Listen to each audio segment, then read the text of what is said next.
MLM यानी multi level marketing, एक ऐसी इंडस्ट्री जो हमारे देश को हर महीने एक ना एक मदरफकिंग बिलियनियर दे ही देती है। इस इंडस्ट्री की लेटेस्ट प्रोडक्शन है हमारे ओपी रवि शर्मा सर। क्या मैंने मोबाइल निकाला, रिफ्रेश मारा, मैंने कहा ये देखो, अब वो अपना तो रिफ्रेश होते ही बिजनेस चलता है खतरनाक वाला। बोले ये क्या है, मैंने कहा ये माल बिक रहा है।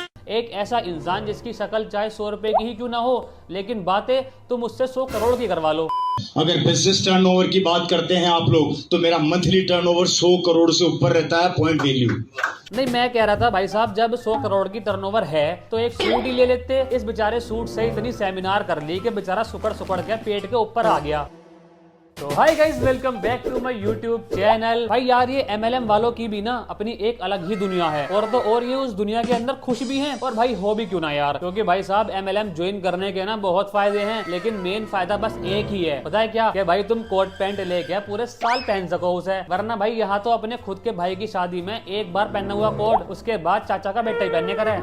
कार खरीदना मजबूरी हो गई है, सिस्टम की पावर है, क्योंकि इससे इतना पैसा आता है, इतना पैसा आता है कि आते आते नहीं रुकता। मेरे पास स्कॉडा है, मेरे पास एक मर्स है। गाड़ियों की बात करूं तो 6 से 7 कारें हैं, चलाने वाले 2 हैं। मर्स नहीं, 4 अनपढ़ों के बीच में बैठ के एक ऐसा वर्ड बोल दो कि बेचारा गरीब आदमी समझ भी नहीं पाने का उसे, और ऊपर से नू और सोचेगा कि भाई बड़ा महंगा शब्द बोला सर ने, मतलब सर के पास कुछ तो महंगा आइटम होगा। मेरी कोई भी कार, अभी रिसेंटली मैंने पिछले साल BMW X5 ली थी, जो BM का सबसे हाईएस्ट मॉडल है। अगर मैं हम जाते XUV के अंदर, ज्यादा महंगी नहीं है, 1.5 करोड़ की है, और 50,000 का उसका एक टायर आता है। रवि शर्मा जी, आपकी बातें सुन के ना मैं इतना मोटिवेट हो गया हूँ कि मैं ये चाहता हूँ कि आपकी वीडियो जो है ना वो टीवी के ऊपर आए, क्योंकि आजकल कोई टीवी देखता ही नहीं है। इससे हमारे लोग भी सेफ रहेंगे। रहता है, अगर आप इनकम से प्रभावित होते हैं, पैसों से प्रभावित होते हैं, तो मैं 6 लाख रुपया महीना GST भरता हूँ साहब। इनकम अलग है। ये 100 करोड़ के बिजनेस पे 6 लाख का GST किस तरह भरा जा जी? नहीं, इसका मतलब निर्मला सीतारमन जी ने तुम्हारे लिए अलग से एक GST की स्लैब बना दी होगी। आज मेरी कॉलोनी का सबसे बड़ा बंगले मेरे पास है, सबसे बड़ी बड़ी गाड़ियां मैं मेंटेन करता हूँ। मगर सर, ये नीला सूट जिससे भी लेके तुम आए थे, कम से कम वापिस तो दियाते। बेचारा गरीब फोन कर रहा मेरे पे कि एक तो ऊपर से पूरे पैसे दे के नहीं गए, और करोड़ों की बातें करके मुझे स्कीम और जेब गए। अगर आप पैसों के अलावा प्रभावित होते हैं कारों से, तो मेरे पास एक से बढ़कर एक कारें हैं, मुझे बताने की जरूरत नहीं है। पूछ लेना अड़ोसी पड़ोसी से, बता के मैं भी बोर हो गया। हेलो, हाँ जी, रवि शर्मा जी के पड़ोसी बात कर रहे हैं। कितने लाख? मैं कह रहा था जी कि इन पे गाड़ी कितनी है? कण्ಣಿಂದ ನೋಡಿ क्या गाली मत दो सर, सुनो। ಕಂಗಾಲ ಆಗ್ಬಿಟ್ಟಿದೀನಿ गाली मत दो सर, ಬೇಕಣ್ಣ ಈ ಲೋಪರ್ ये वाली गाली मत देना सर। नहीं, ಬೇಕಣ್ಣ ಈ ಲೋಪರ್ ನನ್ನ ಮಗನ್ ತಲೆ ಬೇಕು।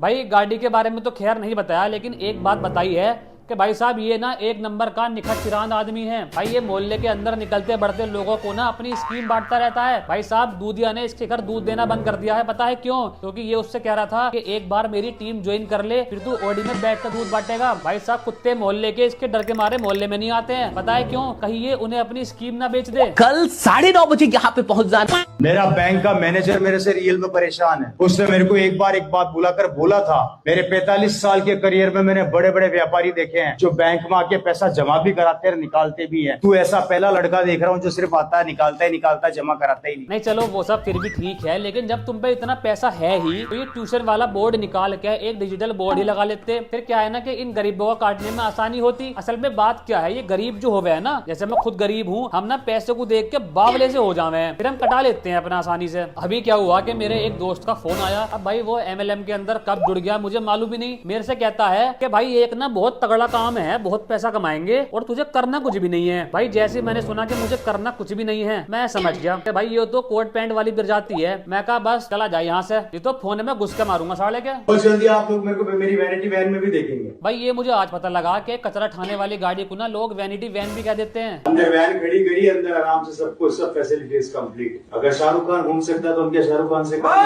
नहीं भाई साहब, देखो अब ज्यादा हो गया है, ठीक है ना? मैं पहले बता रहा हूँ, मतलब शाहरुख खान से ही कंपेयर कर दिया। भाई साहब, ये जो शाहरुख खान के 400 डुप्लीकेट घूम रहे हैं ना मार्केट में, भाई शक्ल तेरी इनसे मैच भी नहीं करती। चले शाहरुख खान बनने। मेरा बैंक का मैनेजर सही साहब, रवि इधर आ। मैंने कहा बोलिए। बोले 25 साल से इस बैंक में नौकरी कर रहा हूँ, 25 साल मेरे को इस बैंक के मैनेजर बने हुए हो गए। मैंने मेरी जिंदगी में बहुत से बिजनेसमैनों को देखा, जो बैंक में आते हैं, पैसा जमा कराते हैं और निकालते भी है। ये पहला भूत है तू जो बैंक में सिर्फ आता है, निकालता है, जमा क्यों नहीं कराता? भाई इससे पहले ना इसके बैंक मैनेजर को एक्सपोज कर दो एक बार। नहीं कभी तो भाई ये 45 साल से नौकरी कर रहा है, कभी 25 साल से नौकरी कर रहा है। भाई साहब कौन सा बैंक है ऐसा? कहीं वो वाला बैंक तो नहीं है TMBI, Tanya Mittal bank of India? लेकिन भाई कुल मिला के यार देखो इनकी जिंदगी फिर भी ठीक है, क्योंकि भाई ये लोग जो है ना आपस में इज्जत खेलते रहते हैं। तू मुझे दे, मैं तुझे दूंगा। तो भाई इस वीडियो को यहीं पर एंड करते हैं। भाई वीडियो अच्छी लगी हो तो वीडियो को लाइक, कमेंट, शेयर कर देना, सब्सक्राइब भी कर देना।